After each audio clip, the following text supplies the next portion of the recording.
Praise the lord brothers and sisters. దేవుని మహాకృపని బట్టి అందరూ క్షేమంగా, ఆరోగ్యంగా, సమాధానంగా ఉన్నారని అనుకుంటున్నాను. దేవునికి మహిమ కలుగును గాక. అయితే మనం ఈ రోజుల్లో పిల్లల పట్ల ఎంత బాధ్యత కలిగి ఉంటున్నామో, వారిని ఎలా మంచి దారిలో నడిచే విధంగా మనం ప్రయత్నిస్తున్నాము. తల్లిదండ్రులుగా పిల్లల్ని మనం పద్ధతిలో పెంచే బాధ్యత మనకు ఉందండి. పిల్లలు దేవుడిచ్చు బహుమానం కాబట్టి పిల్లల పట్ల మనం బాధ్యత కలిగి ప్రవర్తించాలి. అయితే పిల్లలు ఒక్కొక్కసారి ఏదైనా తెలిసి తెలియక తప్పులు చేస్తుంటారు. మనం వారిని అలా తప్పులు చేసినప్పుడు మనకి చాలా కోపం వచ్చి వారిని ఇష్టానుసారంగా తిడతామండి. కానీ అట్లా తిట్టడానికి వీలు లేదు. ప్రేమతో వారిని సరిదిద్దాలండి. అయితే వాళ్ళు చేసిన పనులకి ఒక్కోసారి మనకి చాలా కోపం వస్తుంది. ఓపిక నశించి మన నోటికి ఎంత వస్తే అంత అంటామండి. కానీ దేవుడు అంటున్నాడు, మనము పిల్లలు ఏదైనా తప్పులు చేస్తే వారిని ప్రేమతో నచ్చజెప్పాలండి. వారిని గురించి ప్రార్థన చేయాలి. అంతేగాని నోటికి ఎంత వస్తే అంత మాట్లాడడం కరెక్ట్ కాదండి. కొందరైతే ఇష్టానుసారంగా కొడుతుంటారు వాళ్ళని. కానీ దేవుడు అంటున్నాడు, జీవ మరణములు నాలుక వశములు. నాలుకకి అంత శక్తి ఉందండి. అంటే మనం అనుకుంటాం ఏముందిలే, తిట్టేస్తాం, కోపం వచ్చినప్పుడు ఇష్టం వచ్చినన్ని మాటలు పిల్లల్ని తిడుతూనే ఉంటాము. కానీ నాలుకకి చాలా శక్తి ఉందండి. మనం నోటితో ఏది అంటే అదే వస్తుంది. అందుకే మనం జాగ్రత్తగా మనము మాట్లాడే మాటలు చాలా జాగ్రత్తగా కాపాడుకోవాలండి. ఇష్టం వచ్చినట్టు మాట్లాడడానికి వీలు లేదు. ఏదైనా పని మనం చెప్పింది చేయకపోయినా, సరిగా చదవకపోయినా, ఏదైనా చిన్న పొరపాటు చేసినా మనం సామాన్యంగా చాలా మాటలు అంటాం కదండి పిల్లల్ని. నువ్వు ఎందుకు పనికిరావు, నీకు ఏ పని చేత కాదు, నువ్వు సరిగా చదవడం కూడా చేత కాదు నీకు అని. అయితే మనం బిడ్డలని మనమే అట్లా శాపగ్రస్తంగా మాట్లాడొద్దండి. తల్లిదండ్రులుగా వారిని ఒక ఓపికతో క్రమశిక్షణలో పెంచాలండి. తల్లిదండ్రులుగా మనము అలా మాట్లాడే మాటలే శాపగ్రస్తమై మనం మాట్లాడిన మాటలు వారి భవిష్యత్తుని నాశనం చేస్తాయండి. అయితే సామెతలు 18:21 ఒక మాట ఉంటుంది కదండి, జీవ మరణములు నాలుక వశము, దాని యందు ప్రీతి పడువాడు దాని ఫలము తిందును. అయితే ఈ వాక్యాన్ని బట్టి మనము నాలుకతో ఏం మాట్లాడితే ఏందంటే అది మాట్లాడడానికి వీలు లేదండి. ఎందుకంటే మనం నాలుకతో ఏమైతే మాట్లాడతామో అదే పొందుకుంటాము. అందుకే మనం మాట్లాడే మాటలు అవి పిల్లలకు ఆశీర్వాదకరంగా ఉన్నాయో లేకపోతే శాపగ్రస్తంగా ఉన్నాయో అని ఆలోచించి మాట్లాడాలండి. మనకు ఒక్కోసారి వాళ్ళు చేసే పనులకు కోపం వస్తుంది, చాలా కోపం వస్తుంది. అట్లా అని చెప్పి మనం ఇష్టం వచ్చినట్టు మాట్లాడలేము కదండి. ఎందుకంటే మనం మాట్లాడే మాటలు వాళ్ళ హృదయంలో నాటుకుపోతాయి. వారికి అనిపిస్తుంది, మా తల్లిదండ్రులు ఇష్టం వచ్చినట్టు మాట్లాడుతున్నారు, వాళ్ళే మనల్ని ఇన్ని మాటలు అంటున్నారు, ఇంకా నా లైఫ్ ఇక ఇంతే ఇంకా అని చెప్పి వారు డిప్రెషన్లోకి వెళ్ళిపోతారు, నిరుత్సాహపడతారు. అయితే మనము ఏ విషయం గురించి అయితే వాళ్ళని తిట్టినామో వాళ్ళు ఇంకా అదే పని చేస్తారు. అంటే మనం వద్దన్న పని, ఇంకా మా తల్లిదండ్రులే మరీ ఇట్లా మాట్లాడుతున్నారని చెప్పి మనం వద్దన్న పనులే చేస్తుంటారనమాట. వారి మీద మనం కోపం పడి తిట్టినంత మాత్రాన వాళ్ళు మారుతారని అనుకోవద్దండి. ఎందుకనంటే వాళ్ళకి తెలియదు వాళ్ళు ఏం చేస్తున్నారా అని చెప్పి. అయితే మనము వారు చేసిన తప్పుని చిన్నతనం నుండే ప్రేమతో చెప్పాలండి. ప్రేమతో చెప్పడం మన బాధ్యత.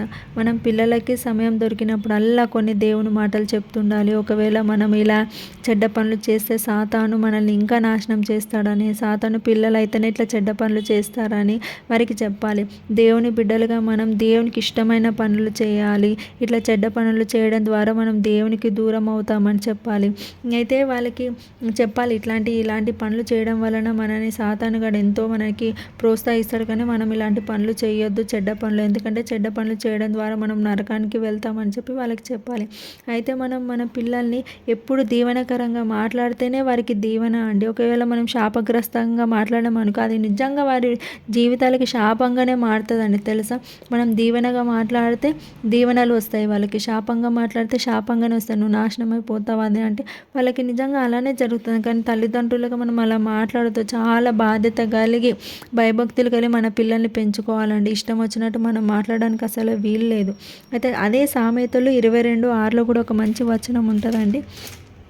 బాలుడు నడవవలసిన త్రోవను వానికి నేర్పుము, వాడు పెద్దవాడైనప్పుడు దాని నుండి తొలగిపోడు.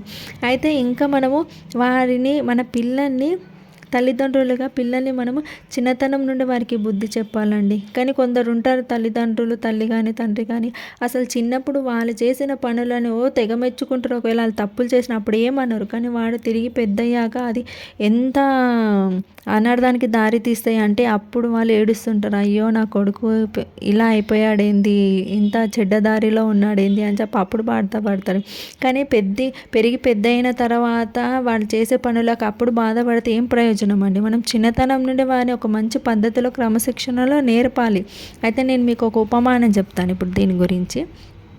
అయితే ఒక తల్లి ఒక చిన్న కొడుకున్నాడు అనమాట. అయితే వాడు స్కూల్కి వెళ్ళి ఒకరోజు ఒక ఎరేజర్ తీసుకొని వచ్చాడు.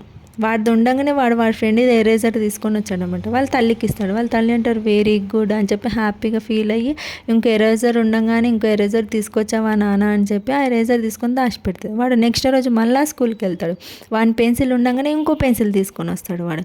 అయితే మళ్ళీ తల్లికి ఇస్తాడు. మళ్ళీ తల్లి వెరీ గుడ్ ఇంకో పెన్సిల్ కూడా తీసుకొచ్చావు, ఇది నీకు రేపు యూజ్ అవుతుందిలే అని చెప్పి మళ్ళీ దాని పెన్సిల్ని తీసి మళ్ళీ దాచిపెడతాడు.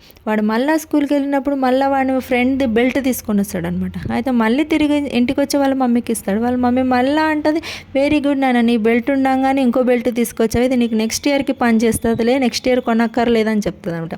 అంటే వాడు చేసే ప్రతి పనికి వాళ్ళ మమ్మీ ప్రోత్సహిస్తుందని చెప్పి వాడు చివరికి పెద్దయ్యాక ఏం చేస్తాడంటే ఒక పెద్ద దొంగతనమే చేస్తాడనమాట. దాని ద్వారా వాడిని పోలీసులు తీసుకెళ్తాడు. ఆఖరికి వాడికి మరణ శిక్షనే పడుతుంది అనమాట వాడు చేసిన తప్పులన్నిటికీ. అయితే అప్పుడు వాళ్ళ తల్లి ఎంతో ఏడుస్తుంది ఇంకా మరణ శిక్ష వాడతా విన్న తర్వాత. అయితే మరణ శిక్ష పడ్డందుకు వానికి ఒక లాస్ట్ ఛాన్స్ ఇస్తారు, నీకేం కావాలో కోరుకో అంటే మా తల్లితో మాట్లాడాలని చెప్తాడు వాడు. అయితే వాళ్ళ తల్లి ఏడ్చుకుంటూ వాని దగ్గరికి వచ్చినప్పుడు వాడు ఒకటే మాట అంటాడు, అమ్మ ఇప్పుడు నేను చేసిన ఈ పనికి కూడా నువ్వు సంతోషిస్తున్నావా అని చెప్పి. ఆ తల్లి ఎంతగానో బాధపడుతుంది అనమాట. అయితే వానికి అప్పటికే అర్థమవుతుంది, అంటే మా తల్లి నేను చిన్నప్పుడు చేసిన తప్పులని అప్పుడే సరిదిద్దుంటుంటే కనుక నేను ఇప్పుడు ఇంత పెద్ద దారుణానికి ఒడిగట్టేవాడిని కాదు, నా బ్రతికి ఇప్పుడు మరణ శిక్ష దాకా వచ్చేది కాదు అని చెప్పి వాడు చాలా బాధపడతాడు. లాస్ట్కి వాళ్ళ అమ్మతో అంటాడు, ఇప్పుడు కూడా సంతోషించు, నేను చేసిన పనికి నాకు మరణ శిక్షనే పడ్డదని చెప్పి వాడు వెళ్ళిపోతాడు అనమాట. నేను అంటున్నాను ఏంది అని అంటే, పెద్దయ్యాక వాడు చెడిపోయాడు అని బాధపడడం కాదండి. చిన్నతనం నుండి ఒక మంచి క్రమశిక్షణలో తల్లిగా తండ్రిగా మన బాధ్యత ఉంది. వారిని ఒక క్రమశిక్షణ అయిన పద్ధతిలో పెంచడం, దేవుని అందు భయభక్తులు కలిగి పెంచడం, అది మన బాధ్యత. వాళ్ళని చిన్నప్పుడు ఇష్టానుసారంగా వదిలేసి పెద్దయ్యాక చెడిపోయారు అని అంటే అది మన తప్పే అవుతుందండి. వాళ్ళు ఏదైనా తప్పు చేసినప్పుడు మనం ప్రేమతో వాళ్ళకి చెప్పాలి. వాళ్ళకి చెప్పాలి, ఎప్పుడైనా మీకు ఏమైనా తప్పు చేయాలనిపిస్తుంది అంటే మనం దేవుని బిడ్డలుగా దేవుని యందు ప్రార్థించాలి. దేవా నాకు ఇలా అనిపిస్తుంది, నన్ను ఈ పాపం నుంచి నన్ను తప్పించు, ఈ ఆలోచన నుంచి నన్ను విముక్తి కలిగించని. దేవుడు ఖచ్చితంగా మనం చేసిన ప్రార్థన ఆలకించి అటువంటి చెడు ఆలోచన నుంచి మనల్ని తప్పిస్తాడు అని చెప్పి వాళ్ళకి చెప్పాలండి. అయితే ఇలాంటి తప్పు పనులు చేయడం ఇవి సాతాను లక్షణం అని, వాడికి మనము వాడి పిల్లలుగా మనం ఉండకూడదని చెప్పాలండి. మనం భూమి ఆకాశాలను సృజించిన యేసయ్య బిడ్డలమని, ఆయనకు మనం మహిమకరంగా బ్రతకాలని చెప్పాలి. చిన్నతనం నుండి ఇవన్నీ పిల్లలకి నేర్పిస్తే వాళ్ళు ఖచ్చితంగా నేర్చుకుంటారండి. మనం ఏవైతే పిల్లలకు చెప్తామో, ఏవైతే మనం చేసి చూపిస్తామో అవి వాళ్ళకి బలంగా నాటుకుపోతాయండి. అయితే దేవునికి అవమానకరంగా ఎలాంటి చెడ్డ పనులు చేయొద్దని చెప్పాలి. దేవుని బిడ్డలుగా మనం ఆశీర్వాదకరంగా బ్రతకాలని చెప్పాలి. మేము మీ గురించి ప్రార్థన చేస్తున్నాం, మీరు కూడా మీ గురించి సొంతంగా ప్రార్థన చేసుకోండి అని చెప్పాలి. అయితే పిల్లల పట్ల మనం ఇలా బాధ్యత కలిగి ఉంటేనే దేవుడు కూడా మనను బట్టి మన పిల్లని ఆశీర్వదిస్తాడండి. మనం అనుకున్న రీతిలో దేవుడు కూడా మన పిల్లలకు మంచి భవిష్యత్తు ఇస్తాడండి. అయితే నేను ఈరోజు అంటున్నాను, ఈ మాటలు విన్న ప్రతి తల్లిదండ్రులు ఇప్పటి నుండి అయినా సరే పిల్లల్ని శపించకుండా వాళ్ళు ఏదైనా తప్పులు చేస్తే ప్రేమతో వాళ్ళకి నచ్చజెప్పండి. చిన్నతనం నుండి వారిని దేవుని బిడ్డలుగా పెంచండి. దేవుని యందు భయభక్తులు కలిగి పెంచండి. వారికి ఆశీర్వాదకరంగా ఫస్ట్ మనమేనండి. మనం మాట్లాడే మాటలు, మనం నేర్పించే పద్ధతులు, నడవడికనే వాళ్ళకి ఆశీర్వాదకరంగా ఉంటుందండి. అయితే మార్కు 7:15 ఒక మాట ఉంటుందండి, నేను చెప్తాను. మార్కు 7:15 వెలుపల నుండి లోపలికి పోయి మనుష్యుని అపవిత్రునిగా చేయగలుగునది ఏదియూ లేదు గాని లోపలి నుండి బయలు వెళ్ళునవే మనుష్యుని అపవిత్రునిగా చేయుననెను. ఆమేన్. అయితే మనము ఏదైతే అంటామో అదే మన జీవితంలో జరుగుతుందండి. అందుకే మనం చెడ్డ మాటలు పలకకుండా ఉండాలి. అయితే ఈ మాటలు విన్న ప్రతి ఒక్కరు కూడా మీ పిల్లల భవిష్యత్తు గురించి, వాళ్ళు ఒకవేళ ఏమైనా తప్పులు చేసినా సరే వారికి ప్రేమతో మీరు మాట్లాడండి, ప్రేమతో వాళ్ళకి నచ్చజెప్పండి. అంతేగాని ఇష్టానుసారంగా మాట్లాడకండి. వారి జీవితానికి శాపగ్రస్తమైన మాటలు మీరు మాట్లాడకండి. వారి జీవితం నాశనం అవ్వడానికి కారకులు మీరు అవ్వకండి. పిల్లల పట్ల మనం దీవెనకరంగా మాట్లాడతామండి. మీరు మీరు అందరు కూడా పిల్లల పట్ల దీవెనకరంగా ఉంటారని అనుకుంటున్నాను. అయితే ఆశీర్వదించుము దేవా, ఆదరణ నీవే ప్రభువా.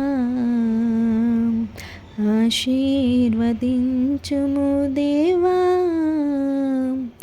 ఆదరణ నీవే ప్రభువా. నీ యందు భయభక్తులు గలవారి ఎడల దయ చూపుచున్నావు తరతరముల వరకు. నీ యందు భయభక్తులు గలవారి ఎడల దయ చూపుచున్నావు తరతరముల వరకు. నీ యందు భయభక్తులు గలవారు పిల్లలు, నీ యందు భయభక్తులు గలవారి పిల్లలు నీరు కట్టు తోటవలె బహుగా ఫలించును. నీరు కట్టు తోటవలె బహుగా ఫలించును. ఆశీర్వదించుము దేవా, ఆదరణ నీవే ప్రభువా. ఆశీర్వదించుము దేవా, ఆదరణ నీవే ప్రభువా. ముగింపు ప్రార్థన. మహాపరిశుద్ధుడమైన దేవా, నీకే స్తోత్రము. సర్వశక్తిమంతుడవి, సర్వాధికారివి, నీకే స్తోత్రం నాయన యేసయ్య. నమ్మకమైన దేవ, మా మంచి దేవుడవు తండ్రి, నీకే స్తోత్రం నాయన యేసయ్య. రాజులకే రాజా, నీకే స్తోత్రం నాయన. సర్వాధికారివి, నీకే స్తోత్రం నాయన యేసయ్య. సమాధానకర్త, నీకే స్తోత్రం నాయన యేసయ్య. నాయన ఇప్పుడు ఈ విన్న మాటలను బట్టి నాయన యేసయ్య మేము ప్రార్థిస్తున్నాం ప్రభా. నాయన తల్లిదండ్రులుగా నాయన పిల్లల పట్ల మాకున్న బాధ్యత ప్రభా యేసయ్య. వారు తెలుసో తెలియక ఏదైనా తప్పులు చేసే ప్రభా నాయన మేము కోపంతో నైనా వారిని శాపగ్రస్తంగా మాట్లాడకుండా నాయన మా నోటిని కట్టండి ప్రభా. నన్ను ఓపికతో నాయన వారికి ప్రేమతో నాయన యేసయ్య మేము నచ్చచెప్పుటకు, వారిని మంచి నడవడికలో నాయన మేము నడిపించుటకు కృప చూపండి నాయన. ఇష్టానుసారంగా పిల్లల జీవితాల పైన నాయన శాపం తెచ్చే వారిగా మేము ఉండకుండా దేవ యేసయ్య, వారి ఆశీర్వాదాలకు నాయన కారణభూతులుగా మేము ఉండటకు కృప చూపండి దేవా. నీకే స్తోత్రం నేస. మమ్ము బట్టి నాయన యేసయ్య మా పిల్లలు నాయన శాపగ్రస్తమైన జీవితాన్ని అనుభవించకుండా మీరు చూడండి ప్రభా యేసయ్య. నాయన వారు ఏదైనా తెలిసి తెలియక చేసిన నాయన యేసయ్య, తల్లిదండ్రులుగా నాయన మేము బాధ్యత కలిగి, ఓర్పు కలిగి, సహనం కలిగి నాయన యేసయ్య వారికి మంచి పద్ధతులు నేర్పించుటకు మీరు కృప చూపండి దేవా. నీకే స్తోత్రం నాయన యేసయ్య. నాయన పిల్లలు మీరిచ్చు బహుమానం ప్రభా యేసయ్య, వారిని మీకు మహిమకరంగా మేము పెంచుటకు కృప చూపండి నాయన. అంతేకాని నాయన యేసయ్య వారి జీవితాలను నాశనకరంగా మేము చేయుటకు నాయన వీల్లేదు ప్రభా. నీకే స్తోత్రం నాయన యేసయ్య. గొప్ప దేవుడు, మహోన్నతుడు నాయన.